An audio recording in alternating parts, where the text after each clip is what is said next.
আসসালামু আলাইকুম। তো আজকে হচ্ছে আমাদের সাবিক স্যারের পার্টের 6 নম্বর ডিসকাশনের সেকেন্ড পার্টের ভিডিও এগ্রিগেট সাপ্লাই থেকে আমরা স্টার্ট করব। আমরা আগের দিন হচ্ছে এগ্রিগেট ডিমান্ড এই পর্যন্ত হচ্ছে মোটামুটি শেষ করছিলাম। আজকে হচ্ছে এগ্রিগেট সাপ্লাই থেকে আমরা স্টার্ট করব।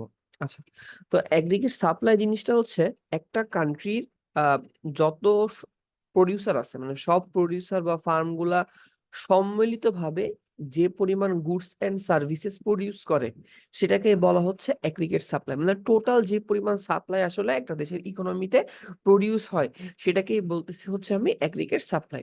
এখন এগ্রিগেট সাপ্লাই যে আমার শর্ট রানের ক্ষেত্রে এইটা দেখতে অনেকটা নর্মাল আমাদের সাপ্লাইয়ের যে কার্ভটা ছিল না, প্রাইস আর সাপ্লাই, ওইটার মতো, মানে হচ্ছে আপওয়ার্ড স্লোপ।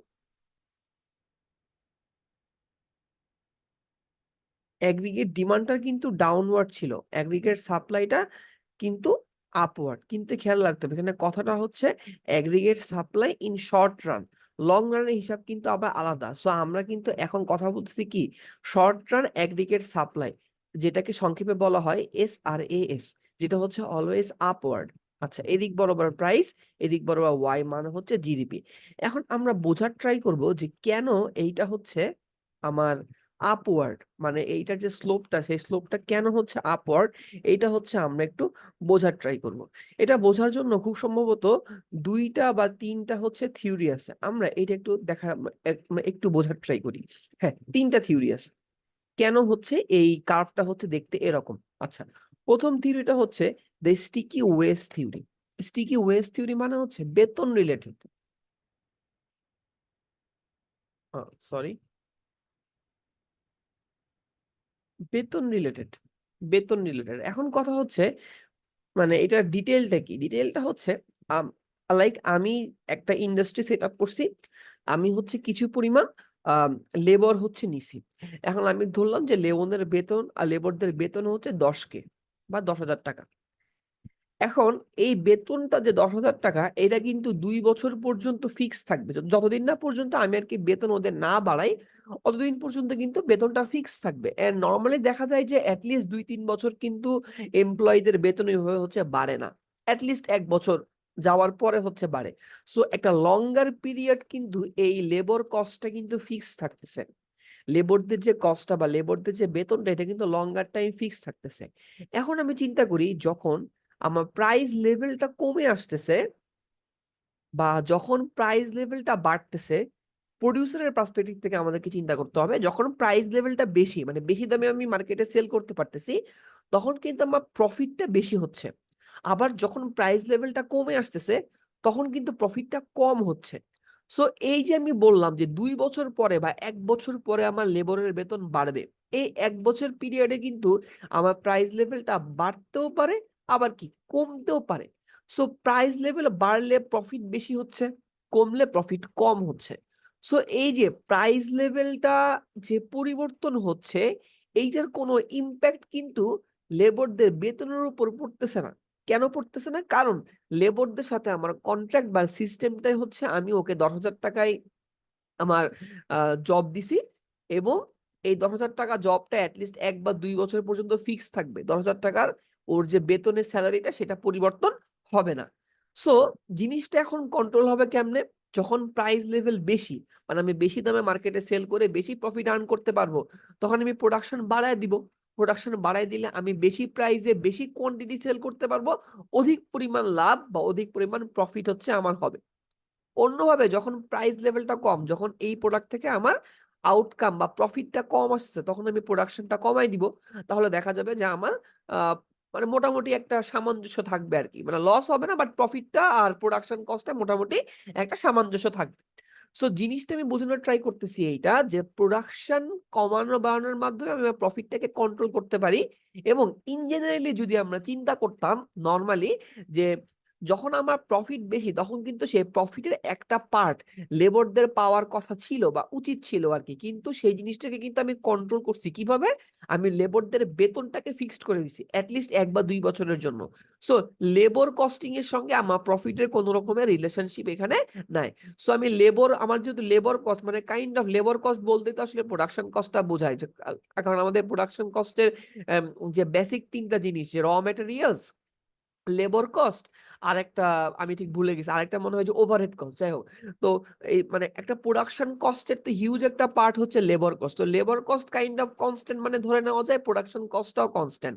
তাহলে প্রোডাকশন কস্ট আমি মোটামুটি 1 বা 2 বছর পর্যন্ত কিন্তু ফিক্সড রাখতে পারতেছি, কারণ যেহেতু আমার লেবারের কস্টটা হচ্ছে ফিক্সড। সো এইভাবে আমি হচ্ছে আমার ব্যবসায় প্রোডাকশন বাড়ায় বা কমে আমার যে ব্যবসায় প্রফিটের সামঞ্জস্যপূর্ণতা সেটাকে হচ্ছে আমি বজায় রাখতে পারি।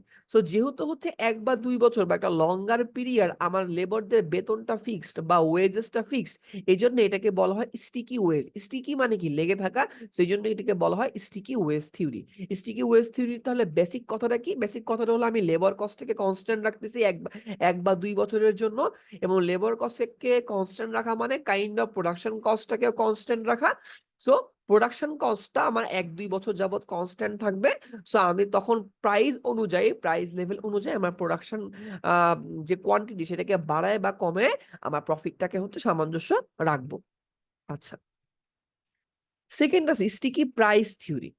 আচ্ছা, স্টিকি প্রাইস থিওরি মানে লাইক আমি ধরলাম যে মার্কেটে হঠাৎ করে লাইক আমি অনেক পাস্তা পছন্দ করি, সব দোকানে যে পাস্তার দাম ছিল আগে 250 টাকা, সব রেস্টুরেন্ট গুলোতে সেই পাস্তার দাম করে ফেলছে 300 টাকা, সব দোকানে করছে।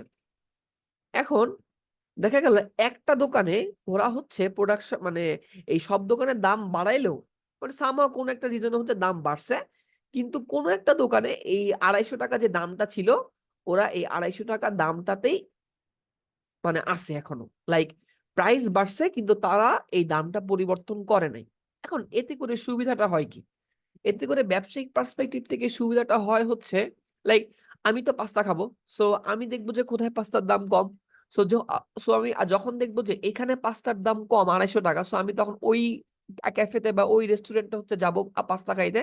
সো কাস্টমার ওই রেস্টুরেন্টে বেশি হবে, সেলস বেশি হবে। আরেকটা কস্ট মানে বা আরেকটা হচ্ছে বেনিফিট আছে, সেটা হচ্ছে লাইক যখন সব রেস্টুরেন্ট গুলা এই পাস্তার দাম 250 থেকে 300 টাকা করবে, তখন কিন্তু এই প্রাইসিং এর যে একটা বাড়ছে এটা কিন্তু এডিট করতে হবে আমার মেনু লিস্টে, কারণ মেনু লিস্টে তো আমার দাম 250 টাকা। সো আমাকে যদি দাম বাড়াইতে হয় আমার কিন্তু ওই যে মেনু যেটা আছে ওই মেনুতে গিয়েও প্রাইসটা পরিবর্তন করতে হবে। এখন মেনু কারেকশন করতে গেলেও কি আমার একটা কস্টিং আছে না, মেনুটাকে এডিট করতে হবে, মেনুটাকে আবার প্রিন্ট করতে হবে, আবার হচ্ছে আমার রেস্টুরেন্ট গুলার সব জায়গায় হচ্ছে এটাকে দিতে হবে, লিফলেটে দিতে হবে, অনেক ধরনের প্রসিডিওর আছে। সো মেনু পরিবর্তন করতে গেলে কিন্তু একটা কস্ট হয় যেটাকে বলা হয় মেনু কস্ট। সো আমি যদি প্রাইসটাকে ফিক্স রাখি বা যে রেস্টুরেন্টটা প্রাইসটাকে 250 টাকায় রাখতেছে, আগের প্রাইসিং এ রাখতেছে, সে কিন্তু 2 দিক থেকে বেনিফিশিয়াল হচ্ছে। এক, তার দোকানে বেশি পরিমাণ কাস্টমার আসতেছে কারণ প্রাইসটা কম, সেল বেশি হচ্ছে। আর 2 হচ্ছে তার যে মেনু কস্ট, সেই মেনু কস্টটা তার করা লাগতেছে না, কারণ তার তো প্রাইস পরিবর্তন হয় নাই। সো এইটাকেই বলা হচ্ছে স্টিকি প্রাইস থিওরি।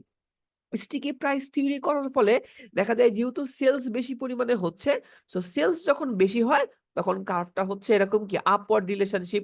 আমার যতই হচ্ছে আমার সেলস বাড়বে, আমি তত বেশি পরিমাণে পাস্তা প্রডিউস করে হচ্ছে কাস্টমারকে সার্ভ করব। সো এইটা হচ্ছে একটা আপওয়ার্ড রিলেশন বা 1-to-1 পজিটিভ রিলেশন। এই জন্য এটাকে বলা হচ্ছে স্টিকি প্রাইস থিওরি। তাহলে আমরা বলছিলাম যে 3টা পয়েন্ট দিয়ে হচ্ছে আমরা এটাকে এক্সপ্লেইন করব যে এই short run aggregate supply curve কেন আপওয়ার্ড, 2টা আমরা এক্সপ্লেইন করলাম। লাস্টে একটা আছে মিসপারসেপশন থিওরি। আচ্ছা, মিসপারসেপশন থিওরি বলতে জিনিসটা এরকম লাইক আবারও সেই পাস্তার এক্সাম্পলেই আসি। লাইক পাস্তার যে দোকানদার, সে যখন দেখবে যে মার্কেটে এখন অন্য সব দোকানগুলা পাস্তার প্রাইসিং হচ্ছে বাড়ায় দিছে, তার মানে হচ্ছে পাস্তার প্রাইস লেভেলটা হাই, সো এখান থেকে বেশি বেশি প্রফিট করা পসিবল। সো আমিও তাহলে পাস্তার দামটা বাড়ায় দেই, আমিও তাহলে বেশি বেশি পরিমাণ পাস্তা সেল করার ট্রাই করি। সে যে জিনিসটা হচ্ছে ইগনোর করে সেটা হচ্ছে সে ভুলে যায়, সে শুধু চিন্তা করে যে শুধুমাত্র মনে হয় আমার পাস্তার বা আমাদের যে সব পাস্তা রেস্টুরেন্ট গুলো আছে শুধু পাস্তারই প্রাইস লেভেলটা বাড়ছে, মানে পাস্তার দামটার প্রাইস লেভেলটা বাড়ছে। কিন্তু সে এই জিনিসটাকে ইগনোর করে যে পাস্তা বানাইতে অন্য যা যা ইনগ্রেডিয়েন্টস গুলো লাগে, যেমন চিজ লাগে, চিকেন লাগে, বা আরো অনেক রান্নার সামগ্রী লাগে, তারপর রান্না করতে গ্যাস লাগে, এই সকল জিনিসগুলোর প্রাইস লেভেলটার অবস্থা কিরকম সে এই জিনিসটাকে ইগনোর করে। সো তখন দেখা যায় কি সে একটা ভুল ধারণার মধ্যে থাকে, সে সবসময় ভাবে কি যে শুধু আমার পাস্তার দামটাই হচ্ছে বাড়ছে, আমি যে পাস্তাটা তৈরি করতেছি শুধু এইটুকুর দাম বাড়ছে, কিন্তু সে ভুলে যায় শুধু এইটা না, পাস্তা বানানোর যে র ম্যাটেরিয়াল, শুধু পাস্তা, তারপরে চিজ, তারপরে চিকেন, এইগুলোর দামও বাড়ছে। এইগুলোর দাম বাড়ার ফলে আমার রেজাল্ট স্বরূপ পাস্তার প্রাইস লেভেলটা বাড়ছে। সো ও যখন এই জিনিসগুলোকে বিবেচনা না করে অনলি এইটা চিন্তা করে যে পাস্তার দাম বাড়ছে, পাস্তার প্রাইস লেভেল বেশি, আমি বেশি বেশি প্রোডাকশন করি, তখন সে ব্যবসার একটা ক্ষতির সম্মুখীন হয়। এইটাই হচ্ছে একটা মিসপারসেপশন থিওরি। সে চিন্তা করে যে শুধু তার প্রোডাক্টের দামই বাড়ছে, কিন্তু তার প্রোডাক্ট তৈরি করতে গেলে ব্যাক হ্যান্ডে আমার যা যা র মেটেরিয়ালস গুলো লাগে এইগুলোর প্রাইস লেভেল আসলে কিরকম অবস্থা সে এই জিনিসগুলাকে ইগনোর করে। এটাকেই বেসিক্যালি বলা হয় মিসপারসেপশন থিওরি।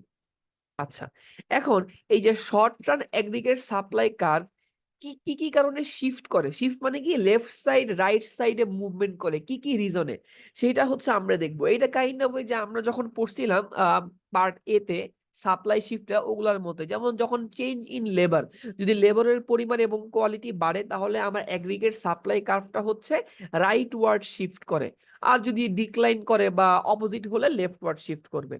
চেঞ্জ ইন ক্যাপিটাল, ক্যাপিটালের পরিমাণ বেড়ে গেলে এগ্রিগেট সাপ্লাই যে কার্ভটা আছে এটা রাইট ওয়ার্ডে শিফট হবে বা ডান দিকে শিফট হবে।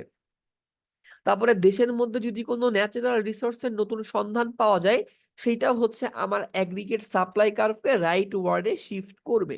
তারপরে টেকনোলজিক্যাল কোনো ইমপ্রুভমেন্ট হইলে সেটা হচ্ছে আমার এগ্রিগেট সাপ্লাই কার্ভকে রাইট ওয়ার্ডে শিফট করবে। তারপরে change in cost of production, যদি আমি কোনো একটা ট্যাকটিক মেনটেন করি যে ট্যাকটিক্স অনুযায়ী আমার প্রোডাকশন কস্টটা অনেক বেশি পরিমাণে কমে আসতেছে, প্রোডাকশন কস্ট কমে আসলে কিন্তু আমি সাপ্লাইটা বেশি পরিমাণে করতে পারবো। সো প্রোডাকশন কস্ট যদি কমে আসে আমরা এগ্রিগেট সাপ্লাই কার্ভটা রাইট ওয়ার্ডে শিফট করবে। Change in expected price level, expected price level বলতে মিন করতেছে যে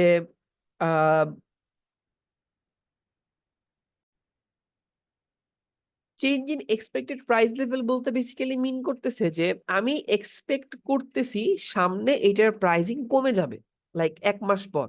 সো আমি তাহলে এখন কি করব, এখন এই জিনিসটার প্রাইসিং হাই আছে, এখন আমি বেশি বেশি সাপ্লাই করে বেশি বেশি প্রফিট আর্ন করে আমার স্টকটাকে ক্লিয়ার আউট করে দিব। মানে আমি সামনে গেস করতেছি যেটা প্রাইসটা ফল করবে।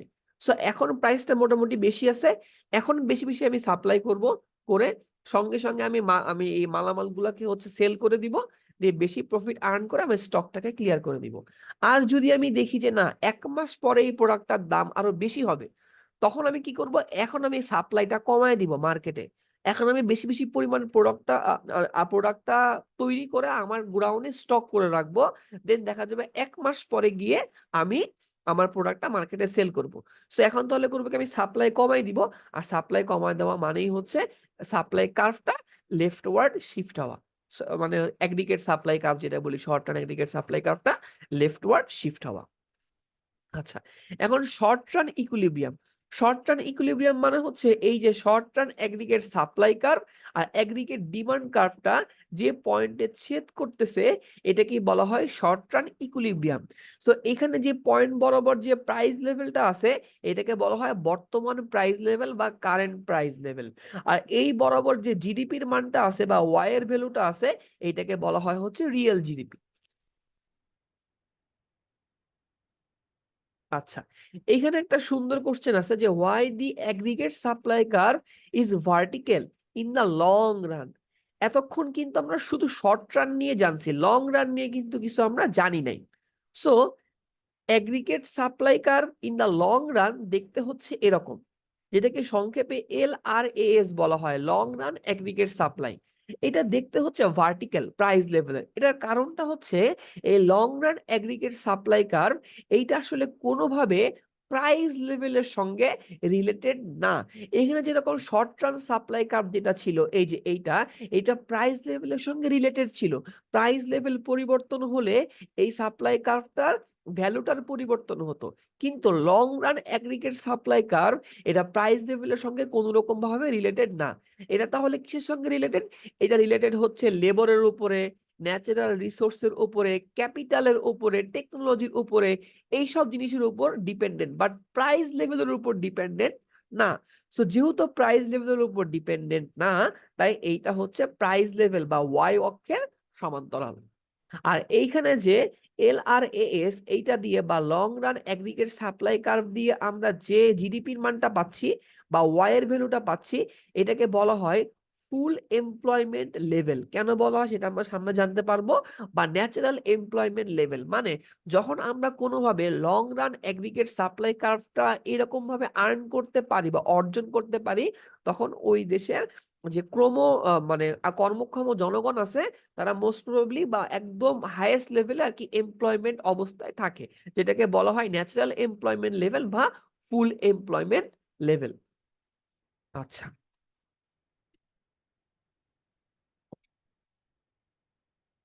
এখানে ওই যে সেম কথা লেখা আছে যে কেন হচ্ছে লং রান এগ্রিগেট সাপ্লাই কার্ভটা শিফট করে। শিফট করার হচ্ছে রিজন গুলো সেম, ওই যে লেবার, ক্যাপিটাল, ন্যাচারাল রিসোর্স, যেটা আমি শর্ট টার্নের জন্য বললাম, ব্যাখ্যাটা সেম, শুধু ওখানে শর্ট টার্নের জায়গায় জাস্ট লং রান হবে। সো আশা করি এখান থেকে যে কোশ্চেনটা আসবে সেটা হচ্ছে কেন ভার্টিক্যাল। সো এই ভার্টিক্যাল কেন, এটা কারণটা আশা করি আমরা ব্যাখ্যা করতে পারবো। এবং যদি এখান থেকে জাস্ট আমাদেরকে খেয়াল রাখতে হবে যে কোশ্চেনটা কি বলছে। কোশ্চেনটা কি এইটা বলছে যে কেন long run aggregate supply curve বা short term aggregate supply curve shift করে। শিফট করা মানে হচ্ছে ডান সাইড বাম সাইডে মুভ করা। আর যদি বলে যে long run aggregate supply curve vertical কেন, তখন শুধু ওই যে প্রাইস লেভেলের সঙ্গে রিলেটেড না এইটুকু বললেই হবে। আবার যদি এইটা বলে যে শর্ট রান এগ্রিগেট সাপ্লাই কার্ভের স্লোপটা আপওয়ার্ড কেন, তখন হচ্ছে ওই যে তিনটা থিওরি যেটা ছিল, sticky wage theory, sticky price theory আর মিসপারসেপশন থিওরি, এই তিনটা থিওরি দিয়ে ব্যাখ্যা করতে হবে। সো কোশ্চেনের ল্যাঙ্গুয়েজটা প্রপারলি পড়ে ঠান্ডা মাথায় অ্যান্সারটা দিতে হবে। আচ্ছা, এখন এই যে আমরা আগে দেখছিলাম long run equilibrium, sorry short run equilibrium, এখন দেখবো হচ্ছে long run equilibrium. Long run equilibrium কি? এইটা short run aggregate supply curve, aggregate demand curve, আর এইটা হচ্ছে long run aggregate supply curve. তিনটা যে পয়েন্টে ছেদ করছে, এটা কি বলা হয় লং রান ইকুইলিব্রিয়াম পয়েন্ট। আচ্ছা, এখন এই লং রান ইকুইলিব্রিয়াম পয়েন্ট বা এই লং রান ইকুইলিব্রিয়াম এইটার কিছু ধরনের পরিবর্তন হয়, যে পরিবর্তন বা ফ্ল্যাকচুয়েশনস গুলা নিয়ে আমরা হচ্ছে এখন কথাবার্তা বলবো। বা আমরা এখানে basically long run aggregate supply কার্ভটা নিয়ে আসলে কোনো ধরনের কথাবার্তা বলবো না। আমরা যা বলবো হচ্ছে শর্ট রান ফ্ল্যাকচুয়েশনস নিয়ে। সো গ্রাফ গুলাতে আমরা দেখবো যে এই এগ্রিগেট ডিমান্ড বা aggregate supply, short term aggregate supply, এগুলোর পরিবর্তন হলে আসলে কিরকম ভাবে আমাদের ইম্প্যাক্টটা জেনারেট করতেছে সেই ব্যাপারটা। আচ্ছা, এখন প্রথম যে পয়েন্ট আছে এইটার নাম হচ্ছে পজিটিভ ডিমান্ড শক। আমি একটু জুম করি তাহলে জিনিসটা আমাদেরকে বুঝতে সুবিধা হবে। আচ্ছা, আমি আবার একটু হেডিংটা বলি। আমরা এখন পড়তেছি কি নিয়ে? আমরা এখন পড়বো শর্ট রানে ইকোনমি কিভাবে ফ্ল্যাকচুয়েশন করে সেইটা নিয়ে। আমাদের মেন টার্গেট হচ্ছে এগ্রিগেট ডিমান্ড পরিবর্তন হলে অথবা শর্ট রান এগ্রিগেট সাপ্লাই পরিবর্তন হলে আমার কি রকম ইম্প্যাক্ট সেখান থেকে জেনারেট হয়, এই জিনিসটা বোঝার আমরা এখান থেকে ট্রাই করব। প্রথমে আছে কি পজিটিভ ডিমান্ড শক। পজিটিভ ডিমান্ড শক মানে এগ্রিগেট ডিমান্ড যেটা আছে এইটা বৃদ্ধি পাবে, এগ্রিগেট ডিমান্ড কার্ভটা বাড়বে। বাড়া মানে কি রাইট ওয়ার্ড শিফট হবে। আমরা এখন গ্রাফে খেয়াল করি, এইটা হচ্ছে ইনিশিয়াল লেভেলে এগ্রিগেট ডিমান্ড, এইটা বাড়ছে, বাড়া মানে রাইট ওয়ার্ড শিফট করছে করে এই যে নীল কালারের যে এগ্রিগেট ডিমান্ড AD1 এই পজিশনে আসছে। এখন আমরা দেখি যে কি কি কাহিনী হচ্ছে এখানে হয়েছে।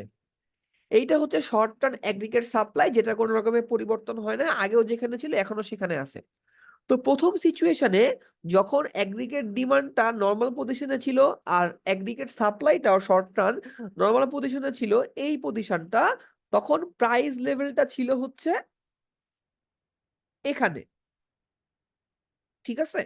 আচ্ছা, যখন হচ্ছে এই এগ্রিগেট ডিমান্ডটা পরিবর্তন হইছে, ইনক্রিজ হইছে, তখন দেখলাম প্রাইস লেভেলটা কিন্তু বেড়ে গেছে।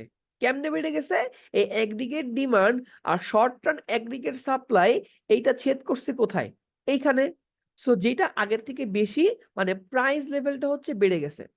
আবার খেয়াল করি জিডিপির ক্ষেত্রে, আগে জিডিপিটা ছিল হচ্ছে এই বরাবর, এখন জিডিপিটা ইনক্রিজ হয়ে হয়ে গেছে কি বরাবর? এই বরাবর। সো জিডিপির পরিমাণটাও কি হয়েছে? বাড়ছে। সো আমরা তাহলে বুঝতে পারতেছি পজিটিভ ডিমান্ড শক বা অ্যাগ্রিগেট ডিমান্ড যখন বাড়ে তখন কি হয়, এই যে প্রাইস লেভেলটা ইনক্রিজ হয় এবং জিডিপিও ইনক্রিজ হয়। এখন আমরা জানি যখন প্রাইস লেভেল বেড়ে যায় তখন কি হয়, ইনফ্লেশন হয়। সো এইটাকে বলা হচ্ছে এক ধরনের ইনফ্লেশন, এবং এই ইনফ্লেশনটা কেন হচ্ছে, পজিটিভ ডিমান্ড শকের জন্য হচ্ছে। সো এইটাকে বলা হয় ডিমান্ড পুল ইনফ্লেশন।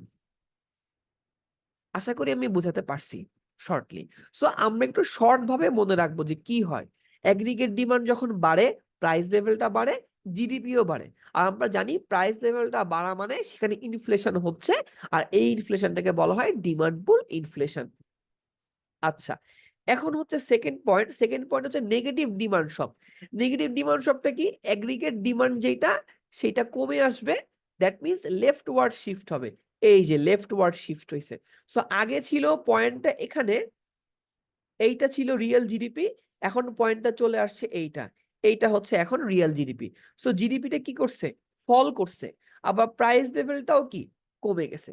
সো নেগেটিভ ডিমান্ড শক যখন থাকে তখন আমরা দেখতে পাইলাম প্রাইস লেভেলটাও ফল করছে, আবার কি জিডিপিটাও আবার কমে আসছে। আশা করি আমি ক্লিয়ার আউট করতে পারছি।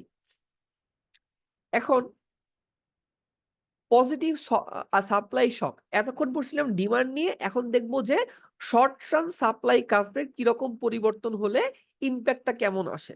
আচ্ছা, short term aggregate supply curve এটা যদি বাড়ে, এর মানে হচ্ছে এইটা রাইট ওয়ার্ড শিফট হওয়া, এই যে বাড়ছে, এইটা রাইট ওয়ার্ড শিফট করছে। সো আগে আমার অ্যাগ্রিগেট ডিমান্ড আর শর্ট টার্ম সাপ্লাই কার্ভটা এই পয়েন্টে ছিল। সো প্রাইস ছিল হচ্ছে এইটা, এইটা ছিল হচ্ছে রিয়েল জিডিপি, এই যে প্রাইস, এই যে প্রাইস, এই যে রিয়েল জিডিপি। এখন যখন সাপ্লাইটা বাড়ছে, সো নতুন কার্ভ হচ্ছে এইটা, আমার পয়েন্টটা হচ্ছে এইটা। সো এখন প্রাইস হচ্ছে এইটা, জিডিপি হচ্ছে এইটা। সো দেখতে পাইলাম প্রাইসটা ফল করছে এবং জিডিপিটা কি বাড়ছে। এইটা কিন্তু অনেক ভালো একটা পয়েন্ট। জাস্ট আমি চিন্তা করি যে আমার প্রাইস লেভেলটা কমে গেছে, প্রাইস লেভেল কমে গেছে মানে জনগণ বেশি বেশি পরিমাণ কিনতে পারতেছে, আবার ওই একই মোমেন্টে দেশের জিডিপির পরিমাণটা হচ্ছে বাড়ছে, মানে দেশের জনগণের ক্রয় ক্ষমতাও ইনক্রিজ হয়েছে, আবার জিডিপির মানও বাড়ছে। তাহলে এইটা কিন্তু সবচেয়ে ভালো কন্ডিশন, মোস্ট কমফোর্টেবল পজিশন হচ্ছে এইটা। আমি সংক্ষেপে লিখলাম, যদি কখনো বলে ইকোনমির সবচেয়ে কমফোর্টেবল পজিশনটা কোনটা, সেইটাই হচ্ছে এই পজিটিভ সাপ্লাই শক। কারণ কি, প্রাইস লেভেলটা কমে আসতেছে, জিডিপি বাড়তেছে, আবার জিডিপি বাড়া মানে কি, আনএমপ্লয়মেন্ট যে রেট সেটাও কিন্তু কমে আসতেছে। সো এইটা হচ্ছে ওভারঅল সবচেয়ে বেশি কমফোর্টেবল বা সবচেয়ে বেশি একটা ভালো পজিশন আর কি। চারটা সিচুয়েশন আছে, চারটা সিচুয়েশনের মধ্যে বুঝতে পারলাম। তাহলে মোটামুটি আমরা এখন নেক্সট স্টেপ পড়বো হচ্ছে নেগেটিভ সাপ্লাই শক। আচ্ছা, নেগেটিভ সাপ্লাই শক মানে হচ্ছে শর্ট রান অ্যাগ্রিগেট সাপ্লাই যেটা আছে এইটা কমে আসবে। কমে আসা মানে কি, লেফট ওয়ার্ড শিফট হবে, এই যে লেফট ওয়ার্ড শিফট হয়েছে। আগে ছিল এই পয়েন্টে, এখন চলে আসছে কোন পয়েন্টে, এই পয়েন্টে। সো দেখতেছি আগে প্রাইস ছিল হচ্ছে এইটা, জিডিপি ছিল হচ্ছে এইটা, এখন প্রাইস হয়ে গেছে এইটা, আর জিডিপি হয়ে গেছে কোনটা, এইটা। সো জিডিপি কমছে, আবার প্রাইসও কি বাড়ছে। এটা কিন্তু অনেক বাজে সিচুয়েশন, কারণ জিডিপি কমা মানে কি, মানুষের জীবনযাত্রার মানটা ফল করছে, আবার প্রাইস লেভেলও বাড়ছে। প্রাইস লেভেল বাড়া মানে কি, মানুষের ক্রয় ক্ষমতা কমে গেছে। সো আমরা জানি প্রাইস লেভেল বাড়লে কি হয়, ইনফ্লেশন হয়। সো এইটাকে বলা হয় cost push inflation, cost push inflation. আচ্ছা, তাহলে এই যদি কখনো বলে যে সবচেয়ে বাজে সিচুয়েশন কোনটা, এইটা হচ্ছে ওয়ার্স সিচুয়েশন। কারণ দেশের জিডিপিও ফল করছে, আবার কি হয়েছে, প্রাইস লেভেলটাও বাড়ছে। সো জনগণের পার্সপেক্টিভ থেকে এইটা হচ্ছে সবচেয়ে ওয়ার্স সিচুয়েশন। আমরা আনএমপ্লয়মেন্ট রেটটাও কি হায়ার। আশা করি আমি বোঝাতে পারছি। ওকে, এখন এই যে একটা মানে দেশের তো ইকোনমি সবসময় সেম পজিশনে থাকে না, ইকোনমি তো অনেক ধরনের সমস্যা হয়। সো ইকোনমির সমস্যাগুলো থেকে যদি আমি ইকোনমিকে নর্মাল পজিশনে ব্যাক করতে চাই, তাহলে আসলে আমাদেরকে কিছু ইকোনমিক পলিসি গ্রহণ করতে হয়। যেমন এক ধরনের পলিসি আছে ফিসকাল পলিসি, আর এক ধরনের পলিসি আছে মনিটারি পলিসি। তো আমরা ফার্স্টে বুঝবো যে দুইটার ক্ষেত্রে এক্সপেনশনারি এবং কন্ট্রাকশনারি দুই ধরনের পলিসি আছে। তো প্রথমে বুঝবো যে এক্সপেনশনারি পলিসি মানে কি, এক্সপেন্ড মানে কি, মানে কোনো কিছুকে বাড়ানো বা ইনক্রিজ করা। সো এক্সপেনশনারি পলিসি হচ্ছে ওই ধরনের পলিসিগুলা যেটা হচ্ছে কোনো একটা ইকোনমিকে বুস্ট করতে বা বুম করতে সাহায্য করে। আর কন্ট্রাকশনারি পলিসি হচ্ছে ওই ধরনের পলিসিগুলা যেগুলো হচ্ছে কোনো একটা ইকোনমি অনেক ওভারহিট পজিশনে আছে। আর আমরা জানি ইকোনমি যখন অনেক দ্রুত এক্সপ্যান্ড করতে থাকে সেইটা আসলে খুব একটা ভালো লক্ষণ না, কারণ যত দ্রুত কোনো একটা ইকোনমি এক্সপ্যান্ড করে তত দ্রুত ওই ইকোনমিটা ফল করার একটা পসিবিলিটি বা সাস্টেনেবিলিটি অনেক কম থাকে ওই ইকোনমির। সো তখন দরকার হয় ইকোনমিটাকে একটু কন্ট্রাক্ট করে ফেলার। সো তখনই হচ্ছে এই কন্ট্রাকশনারি বা ইকোনমিটাকে সংকোচন করার জন্য কন্ট্রাকশনারি পলিসিগুলা গ্রহণ করা হয় আর কি। এখন আমরা দেখব ফিসকাল পলিসি মানে কি আর মনিটারি পলিসি মানে কি। ফিসকাল পলিসি মানে হচ্ছে আমি টোটাল সিচুয়েশনটা ট্যাক্সিং মানে ট্যাক্স আরোপ করে এবং সরকার নানা রকম স্পেন্ডিং করে টোটাল সিচুয়েশনটা কন্ট্রোল করবে।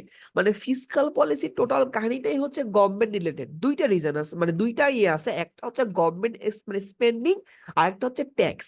এই দুইটার আপ ডাউন করে ও হচ্ছে ইকোনমিটাকে কন্ট্রোল করবে। সো এই যে আমরা বলতেছি যে ফিসকাল পলিসি, এই ফিসকাল পলিসির টুল হচ্ছে দুইটা, এক হচ্ছে গভর্নমেন্ট স্পেন্ডিং আর একটা হচ্ছে ট্যাক্সেশন। আচ্ছা, তো গভর্নমেন্ট স্পেন্ডিং করলে কি হবে, লাইক গভর্নমেন্ট যদি বেশি বেশি পরিমাণ এক্সপেন্ড করে মানে স্পেন্ড করে আর কি, মানে খরচ করে, লাইক খরচ করবে কোথায়, হেলথে খরচ করবে, এডুকেশনে খরচ করবে, ডিফেন্সে খরচ করবে, মানে জনগণের উন্নয়নমূলক যে সেক্টর গুলো আছে গভর্নমেন্ট ওইখানে স্পেন্ডিংটা বাড়ায় দিবে। এখন যদি গভর্নমেন্ট ওই সকল জায়গায় স্পেন্ডিংটা বাড়ায় দেয় তাহলে জনগণের কি জীবনযাত্রার মানটা উন্নত হবে। জনগণের যখন জীবনযাত্রার মানটা উন্নত হবে তখন কি জনগণ বেশি বেশি ডিমান্ড করবে না।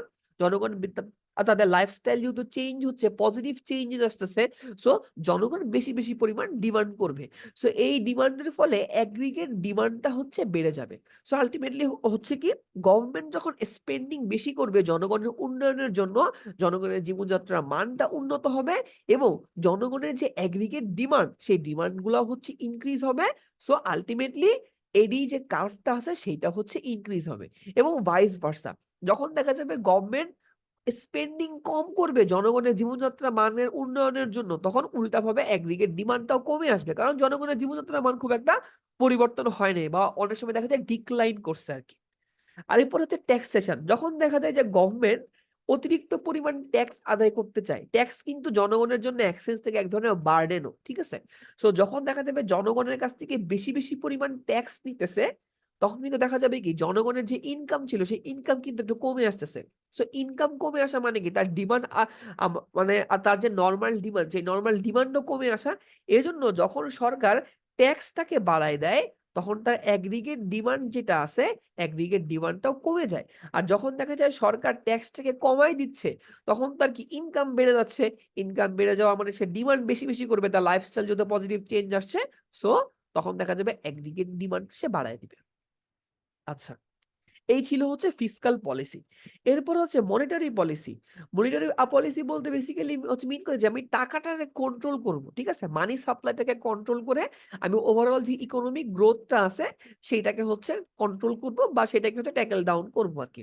এখন মনিটারি পলিসি বোঝার জন্য আমাদেরকে প্রথমে মানি মার্কেট সম্পর্কে একটু আইডিয়া জেনারেট করতে হবে যে মানি মার্কেট আসলে কেমনে ফ্লো করে।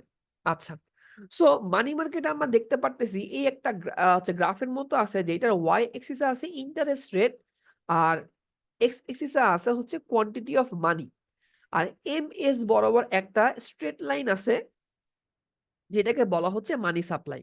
আচ্ছা, এখন টোটাল কাহিনীটা কি হয় আমি একটু বলি।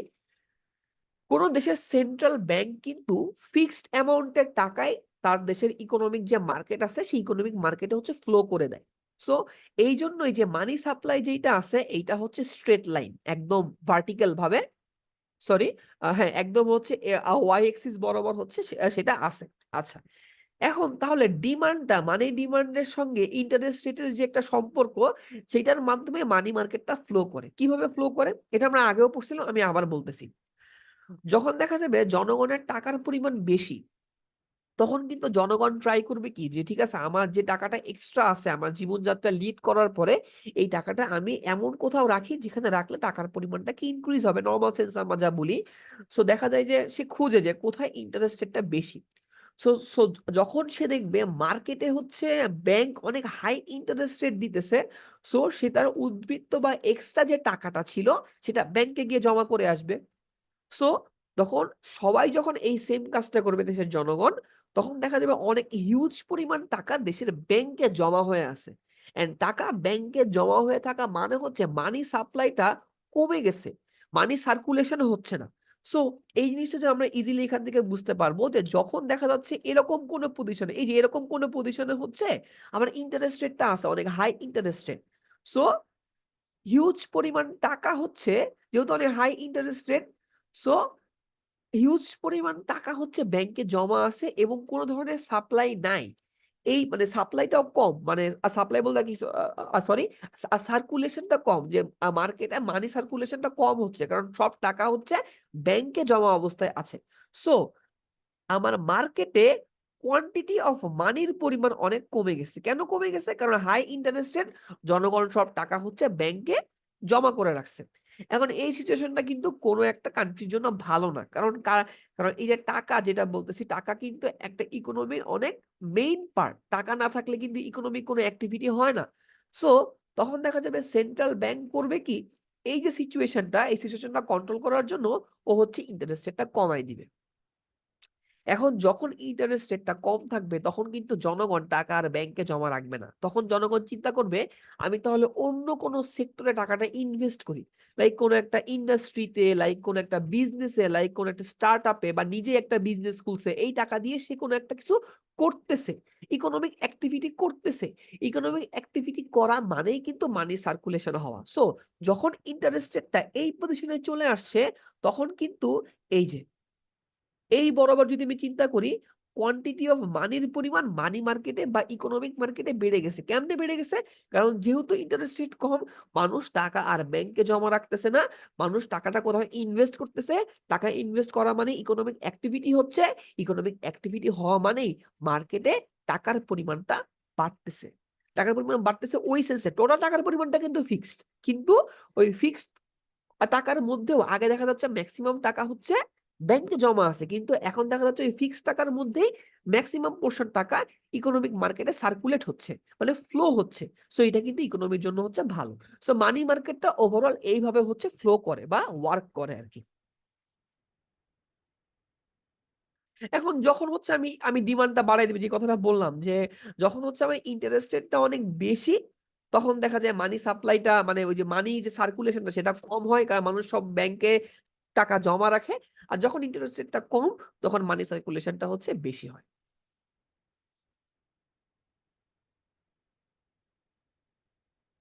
মোটামুটি আমি যা কথাবার্তা বললাম সব হচ্ছে এখানে লেখা আছে। সো এটা রিডিং দিলে মোটামুটি আশা করি ক্লিয়ার হয়ে যাবে। আর এটার টুলস গুলো কি কি? টুলস গুলো হচ্ছে CRR, SLR, OMO, repo rate, reverse repo rate. এইটা নিয়ে আসলে আমাদেরকে খুব ডিটেইলে পড়তে বলে নাই, জাস্ট এই চারটা জিনিসের নাম পড়তে বলছিল একটু। সো যদি কেউ চাই তাহলে গুগল করলে, বা আশা করি যে কাজী ইকবাল স্যারের একটা বই আছে যেটা স্যার দিয়ে দিবেন, ওই বইয়েও এই সব নিয়ে অনেক ডিটেল কথাবার্তা বলা আছে। সো কেউ চাইলে এগুলো দেখতে পারে, বাট টুলস গুলা শুধু আমাদেরকে পরীক্ষার জন্য পড়তে বলছে না, যে নামগুলা জাস্ট সাথে আমরা দেখে রাখি আর কি। সো এই চারটা হচ্ছে এটা টুলস গুলা। অনেক সময় কোশ্চেনে আসে যে টুলস গুলা কি কি। 2 নম্বরের কোশ্চেনে একটা হচ্ছে মনিটারি পলিসির জন্য টুলস গুলা কি কি, আর একটা হচ্ছে আমার ফিসকাল পলিসির জন্য টুলস গুলা কি কি। সো টুলস গুলা যেন মাথায় আমাদের থাকে।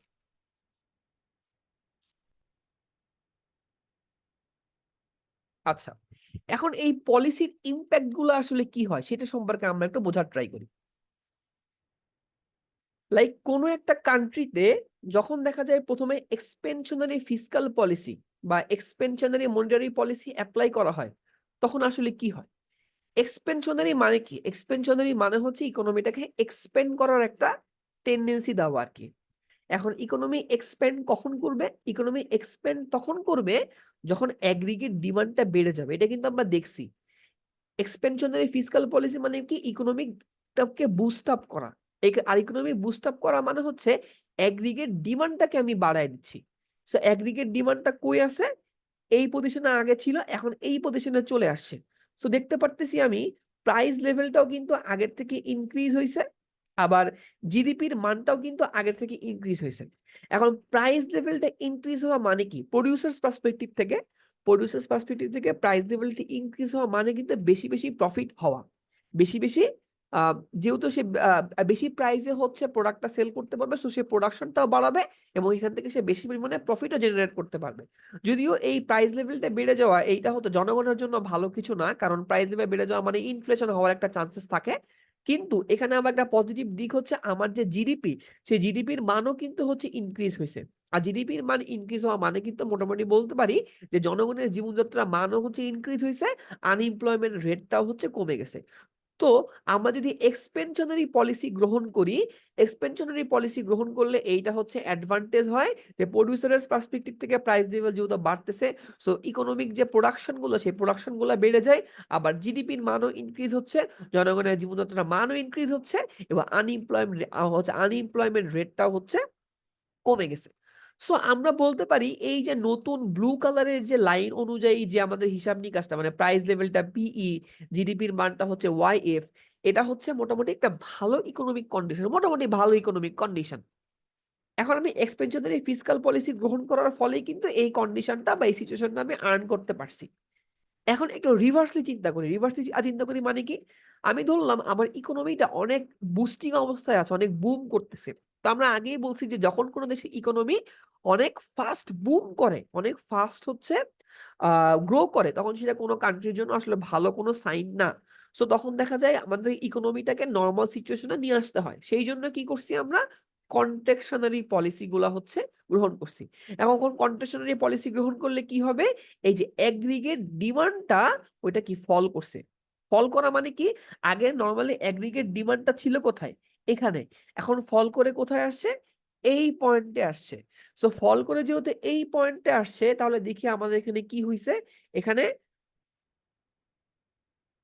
প্রাইস লেভেলটাও ফল করছে এবং জিডিপির মানটাও ফল করছে। সো আমরা এখান থেকে দেখতে পারতেছি যে কন্ট্রাকশনারি ফিসকাল পলিসি আমরা যখন গ্রহণ করতেছি, তখন কি করতেছে, আমার জিডিপির মানটা ফল করতেছে। জিডিপির মানটা ফল করা মানে হচ্ছে আমার আনএমপ্লয়মেন্ট যে সিচুয়েশনটা ছিল সেটা ন্যাচারাল অবস্থায় ব্যাক করছে। অনেকে মনে করতে পারে যে জিডিপি তো ফল করতেছে, মানে এর মানে তো আনএমপ্লয়মেন্টটা বেড়ে যাওয়ার কথা। জিনিসটা আসলে এইভাবে না, কারণ আগের সিচুয়েশনটা কি ছিল, যে একটা ওভারহিট ইকোনমি ছিল, মানে জাস্ট এই সিনারিওর জন্য যে একটা ওভারহিট ইকোনমি আছে বা অনেক বুম করতেছে এমন একটা ইকোনমি সিচুয়েশনে, জাস্ট আমি এবার এক্সপ্লেইন করতেছি যে একটা ইকোনমি অনেক বেশি পরিমাণে বুম করতেছে। সো ওইটাতে আমি এখন অ্যাগ্রিগেট ডিমান্ডটা কমাই দিলাম, ফলে জিডিপিটা ফল করলো। সো তখন কি হবে, যে আগে কিন্তু আমার এমপ্লয়মেন্টটা অনেক বেশি ছিল, লাইক যারা হচ্ছে স্কিলড এমপ্লয়ি না, ওরাও দেখা যাচ্ছে জব পাইতেছিল। সো এখন যখন জিডিপিটাকে আমি নর্মাল সিচুয়েশনে নিয়ে আসবো, বা জিডিপিটাকে থেকে আমি যে ওভারহিট কন্ডিশন থেকে নর্মাল কন্ডিশনে নিয়ে আসবো, তখন দেখা যাবে এই যে আনস্কিল বা কম স্কিল যে এমপ্লয়াররা আছে, এদেরকে আসলে চাকরি থেকে একটু ছাঁটাই করে দিয়ে আনএমপ্লয়মেন্ট যে সিচুয়েশনটা সেটাকে ন্যাচারাল রেটে নিয়ে আসবে। এইটা একটু বোঝার দরকার, ঠিক আছে? এমন না যে আমার হচ্ছে আনএমপ্লয়মেন্টটা বেড়ে গেছে, আনএমপ্লয়মেন্টটা বেড়ে গেছে এক্সেসে, ঠিক আছে, কিন্তু এখানে এই সিচুয়েশনের ফলে যারা হচ্ছে চাকরি হারাচ্ছে এরা কারা, এরা হচ্ছে আনস্কিল, কম স্কিল যে লোকজন আছে, এদেরকে আমি ইকোনমি থেকে হচ্ছে বের করে দিচ্ছি। সো ওই সেন্সে হচ্ছে আনএমপ্লয়মেন্টটা বাড়াচ্ছে, কারণ আমার টার্গেটটা কি, আমার তো টার্গেটটা হচ্ছে ইকোনমিটাকে নরমাল পজিশনে হচ্ছে আনতে হবে। এন্ড ইকোনমিকে নরমাল পজিশনে আনতে গেলে তো আমার জিডিপিটাকে অবশ্যই একটু কমাইতে হবে। সো কমানোর জন্যই হচ্ছে আমাকে এই বিসর্জনটা হচ্ছে দিতে হচ্ছে আর কি। সো কন্ট্রাকশনারি যদি পলিসি আমি গ্রহণ করি, তাহলে এইভাবে হচ্ছে জিডিপিটা ফল করে এবং প্রাইস লেভেলটা হচ্ছে একটু ফল করে। আবার প্রাইস লেভেলটা ফল করলে কি করে, যে বিভিন্ন যে প্রোডাকশন ফার্ম গুলো আছে এরাও কি প্রোডাকশনটা কমাই দেয়। সো ওভারঅল দুইটার ইম্প্যাক্টের ফলে হচ্ছে আমার ইকোনমিটা আমার নর্মাল পজিশনে হচ্ছে ব্যাক করে।